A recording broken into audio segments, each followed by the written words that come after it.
Welcome back to the GSMC Baseball Podcast, brought to you by the GSMC Sports Network. I'm your host, Sam Menzie, and we have a great show for you today. First topic we're going over is the White Sox finally snapping their 21-game losing streak. After that, we'll be going over Grayson Rodriguez and his injury for the Orioles. The Melby's Plants have a game at the Bristol Motor Speedway. Tyler Fitzgerald and his breakout season for the San Francisco Giants, and some other news around the league. But before we do all that, I'd like to ask you to please like and follow the show. We do get a number of questions from viewers to ensure that your question does get written in the air. Please hit the link at gsmcpodcast.net. It really does help the show, and it really does mean a lot, so thank you so much for that.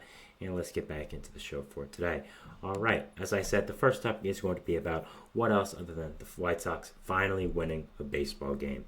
It's been 21 games since the White Sox have won a game, probably nearly a month in real-time span, because of the breaks and all that stuff. So if you're a White Sox fan, it's been a long, long time since you've been able to celebrate a White Sox victory, and you finally got that. And man, wow! I mean, this White Sox team is a new level of bad, and they have finally snapped their 21-game losing streak. I mean, it's almost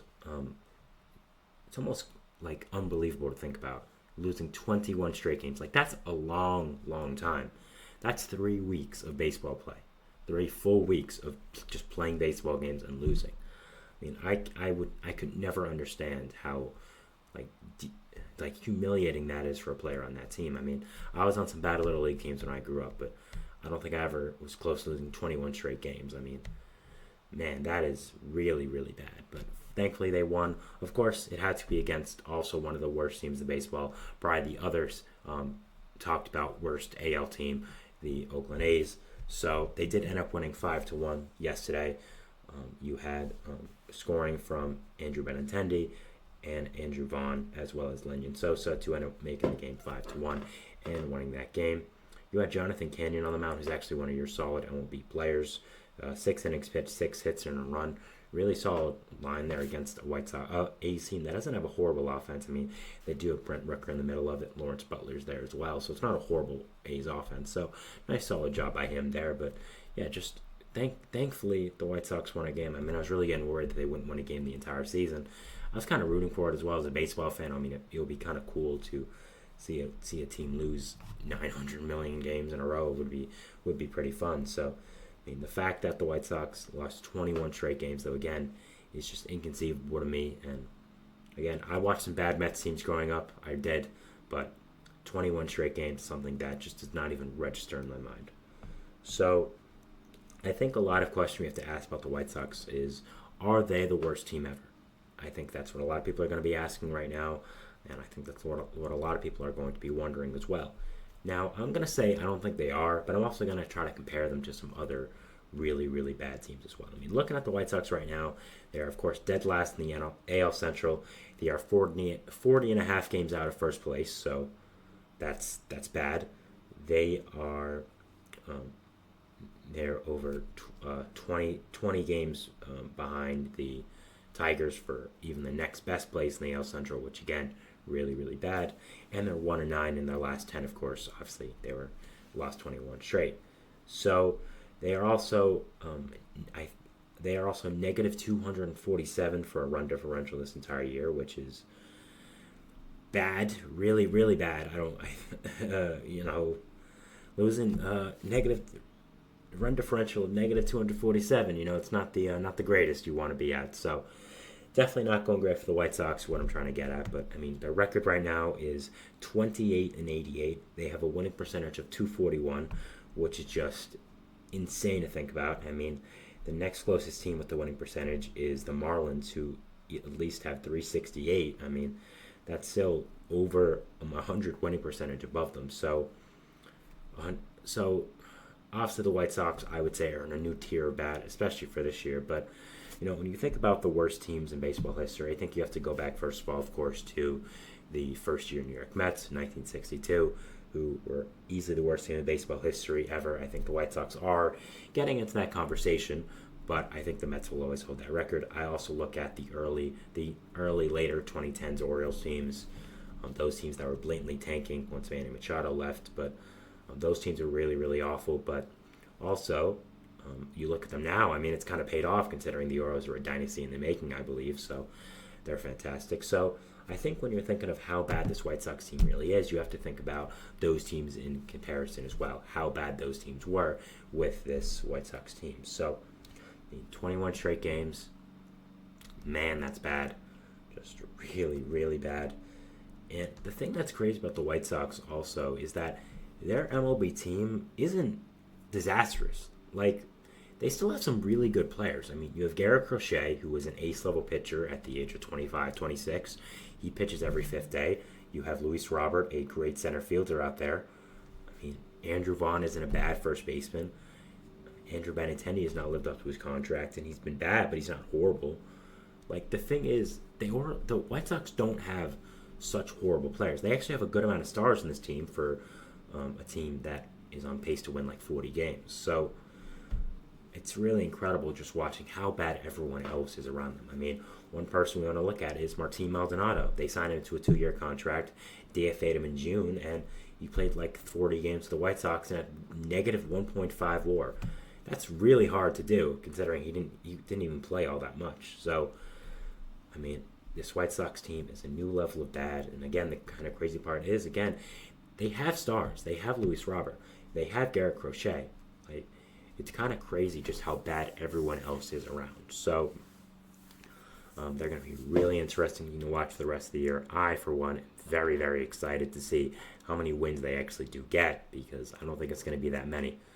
And, I think it's going to be around 35 to 40. It's crazy to say 35 because that's saying they'll only win 7 games the rest of the year. But is that even crazy to say with this White Sox team? So it's going to be a very interesting situation to watch for the rest of the year, a very interesting team to watch for the rest of the year, and yeah, just going to be something is what we're going to say. Now, I know a lot of people are focusing on kind of the gloom and doom with the White Sox, as they probably should, considering how bad they are. But what I want to focus on a lot is the future of the White Sox. I mean, they're this bad, and that's for a reason, yes. But, when you are this bad for so long, eventually you are going to end up becoming better.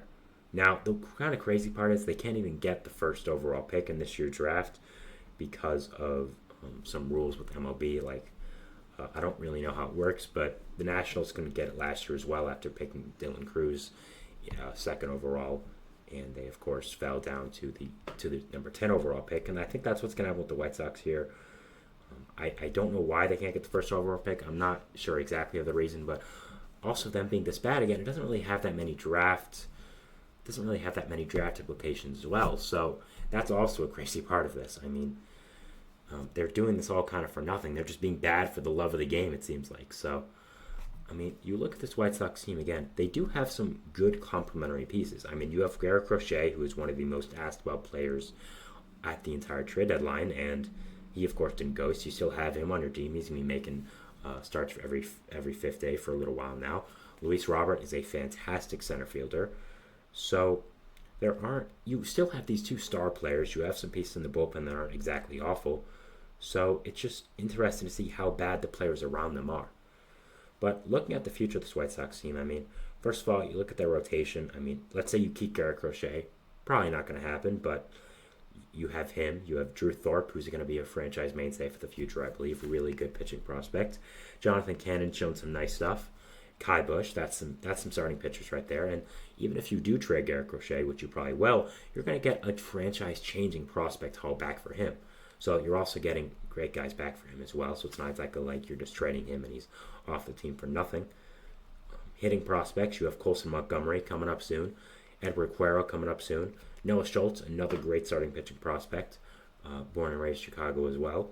Andrew Vaughn hasn't been that bad this year. Miguel Vargas, who you just got from the Dodgers as the main part of the Eric Fetty trade, I think he's going to be really solid. So, Yohan Moncada, maybe he fixes himself and becomes a good player for once. Don't think that's going to happen, but I've seen crazier things end up happening. Dominic Fletcher, I don't think is that bad. So, the thing about the White Sox is they do have some pieces. They do have some guys that you can look at and say, you know what, they're going to be here for the long haul. They're going to be part of our future. Also, I didn't even mention the 5th overall pick from this year, Hagen Smith, they drafted, of course. So there are some pieces here with this White Sox team that you can end up saying, these are going to be big parts of our team. These are guys that we can actually build around. And they're up in the major leagues as well, and some of them have been up. It's just, the thing is, the players around them have been so bad that it's insane. I mean, you had some good players at the deadline you traded. You had Tommy Pham, who was pretty solid. Eric Fetty as well, of course. Michael Kopech, fine relief pitcher. So the fact that you were as bad as you were with all these solid kind of players is really insane to me. But good job for the White Sox. Finally broke this losing streak. 21 straight games.